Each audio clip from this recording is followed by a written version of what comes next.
Handan Sultan'ın işi bitecek bugün. Safiye berkata, Handan Sultan akan berakhir hari ini. Pilihlah kamu di sisi siapa sekarang Halime. Apakah kamu bersama kami atau menentang kami? Aramızda mı? Bilelim. Halime pun menjawab, mari kita lihat hasilnya dulu. Mari lihat apa yang akan terjadi. Kemudian aku akan memberikan jawabanku. Sonra veririm cevabımı. Terlihat Handan yang ingin menemui putranya. Hünkârım, Valide Sultanımız geldi. Tapi kita beralih sebentar dulu kepada Safiye. Sultanım! Bulbul datang dan mengabarkan berita baik kepada Safiye. Bulbul berkata, Raja telah mengubah keputusannya. Dia tidak akan mengirimkanmu ke pengasingan. Safiye pun menjawab, lihat Kosem ini, bagaimana dia mendapatkan cucuku di bawah jarinya. Hanya dengan 1 malam saja sudah cukup. Bir gece yetti. Kembali kepada Handan. Dervis keluar dari ruangan raja dan berbicara pada Handan bahwa raja tidak ingin melihatnya karena dia telah membuat keputusan untukmu. Sayangnya, dia tidak memberikanku kesempatan untuk berbicara. Keputusannya sudah final. Dia mengasingkanmu ke istana lama. Handan pun menangis lemas. Sementara di ruangan Safiye, Bulbul berkata, Kosem Hatun tidak mengecewakan kita. Kösem Hatun ümitlerimizi boşa çıkarmadı. Inilah waktunya untuk mempertemukan Kosem dengan ayahnya. Dia pasti akan sangat bahagia. Neyse ki o da sevinecek. Safiye pun berkata, katakan pada Janet untuk membawa Kosem ke ruangan kita. Ben alıp gelirim sultanım. Sana ne dedin? Bulbul dengan penuh semangat lalu berkata, aku saja yang akan membawakannya Sultana. Namun Safiye berkata, lakukan saja seperti yang aku katakan. Untukmu, kamu bisa pergi dan mencari tahu keputusan apa yang diberikan kepada Handan Sultan. Emredersin sultan. Di sisi lain, Fariye dan Mehmet bertemu. Mehmet berkata, aku tidak punya banyak waktu Sultana. Sekarang aku adalah penerus tahta dari Crimea. Tidak seorang pun yang bisa berdiri di hadapan kita. Aku tidak akan menyerah kepadamu. Fariye pun berkata, Dervis Pasha telah mengambil semua surat itu dariku, dan dia telah membuat lelucon denganku, dengan mengatakan, mungkin kita akan menemukan kebahagiaan satu sama lain. Mehmet pun menjawab, pernikahan tidak akan terjadi Sultana. Aku bersumpah, aku tidak akan membiarkannya. Buna müsaade etmeyeceğim. Kembali kepada Safiye.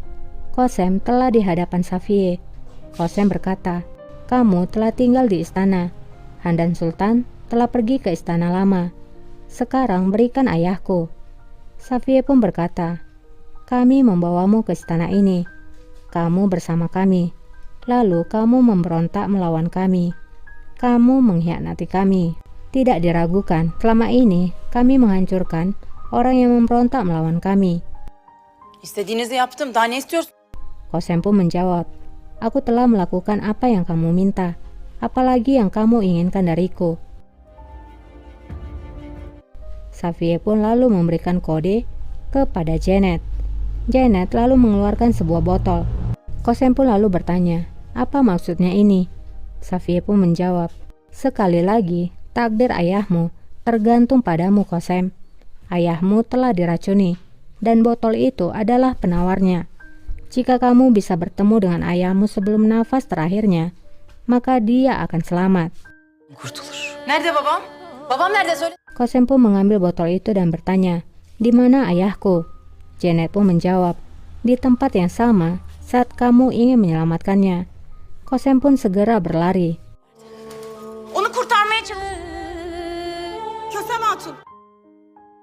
Terlihat ayah Kosem yang sudah dicekoki oleh racun.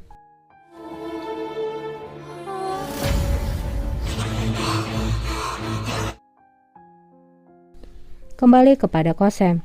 Kosem nampak terus berlari.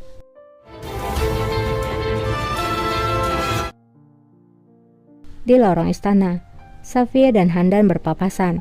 Safie berkata, "Aku sudah mengatakan padamu, kamulah yang akan meninggalkan istana, bukan kami. Dan inilah yang terjadi sekarang." Handan pun menjawab, "Nikmatilah kemenanganmu, sultanaku. Karena itu tidak akan bertahan lama." Safie pun menjawab, "Pikirkan saja kesalahanmu di sana, karena kamu akan memiliki banyak waktu di istana air mata." Epey vaktin olacak.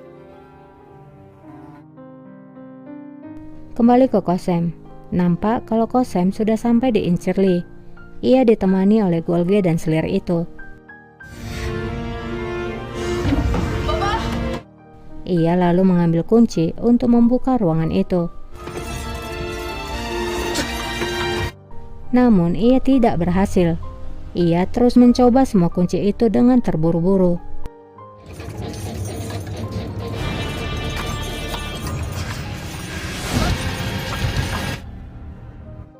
Sampai akhirnya ia pun berhasil. Ia melihat ayahnya masih bernafas meskipun terlihat tidak baik-baik saja. Baba, irta baba. Kosem segera menuangkan botol itu.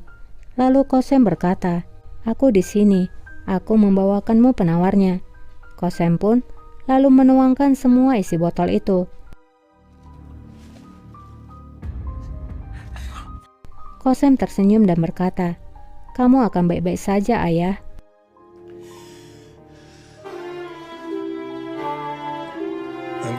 Ayahnya pun tersenyum dan memegang tangan Kosem sambil berkata, "Putriku, malaikatku." Namun, genggaman itu semakin melemah. Mata ayah Kosem lalu tertutup.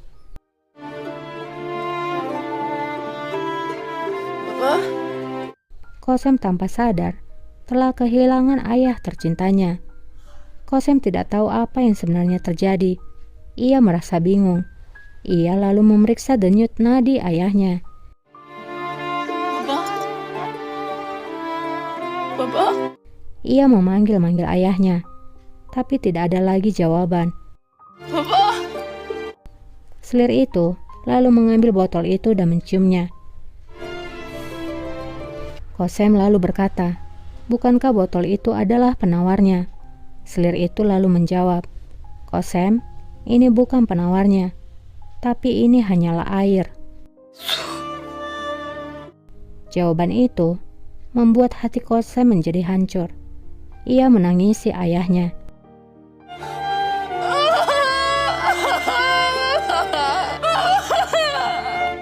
Ia mengelus wajah ayahnya dengan penuh kasih sayang.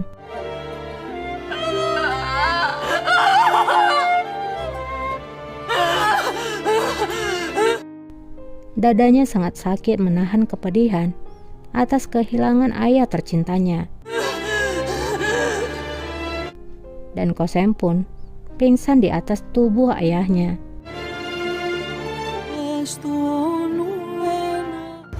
Episode 9 pun berakhir. Buat teman-teman yang suka dengan kelanjutannya, boleh dong di-subscribe dulu, supaya setiap kali Mimin upload video terbaru, kalian dapat notifikasinya. Terima kasih buat yang sudah subscribe ya. Dan terima kasih juga buat yang sudah like dan komen.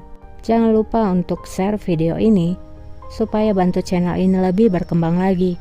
Mohon maaf kalau ada salah kata ya. Semoga Tuhan selalu melindungi kita semua.